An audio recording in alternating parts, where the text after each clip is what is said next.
Salam negaraku, salam solidariti kepada tuan-tuan dan puan-puan yang jadi mangsa Kaldai account. Dengar, Kaldai account. Banyak yang jadi mangsa Kaldai account. Itu dia yang katakan, Malaysia dia dalam bank-bank, dalam bila kita pergi CDM ke ATM, dia tertera di sana. Jangan jadi bodoh. Baca baik-baik, jangan terberdaya dengan orang kata-kata.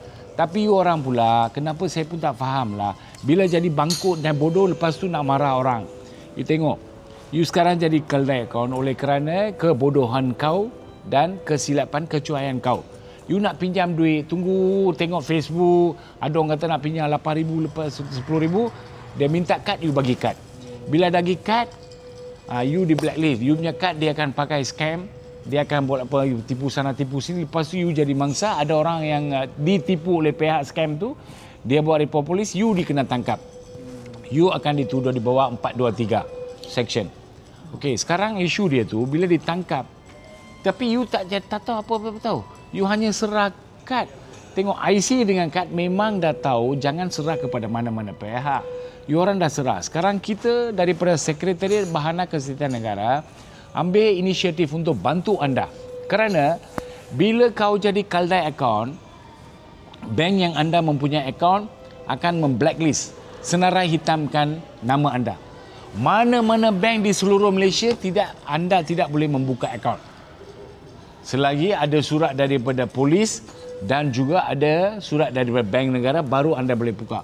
Tapi setahu saya belum ada macam ni. So kita daripada Sekretariat nak bantu anda cuba menyelesaikan. Saya bukan Menteri Kewangan. Menteri Kewangan you orang tahu Anwar, you kena pergi tangannya dia. Sekarang saya cuba menyelesaikan. Kita akan adakan satu pergerakan, kumpul semua, kita nak serah memorandum. Pada 22 hari bulan Disember, hari Isnin, pukul 2 petang di Bank Negara Malaysia, BNM Link. So, saya harap tuan-tuan, puan-puan yang jadi Kaldai account itu, tampil hubungi saya masuk senarai nama-nama, report-report yang anda ada. So, kumpul sini. Jangan duduk syok-syok dekat Johor, you nak suruh saya buat, tak jadi. You kena datang. You kena datang dari mana? Daripada Perlis sampai Johor, siapa yang jadi Kaldai account, you kena tampil. Cuba hubungi saya secepat mungkin. Datuk Kalaiwanar 011-211-31488.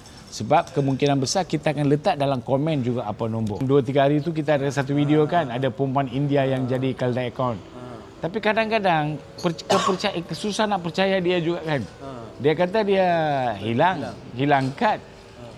Setahulah Tuhan yang tahu atau dia sendiri yang tahulah. Tapi macam mana pun dia jadi Kaldai account. Kaldai. Donkey.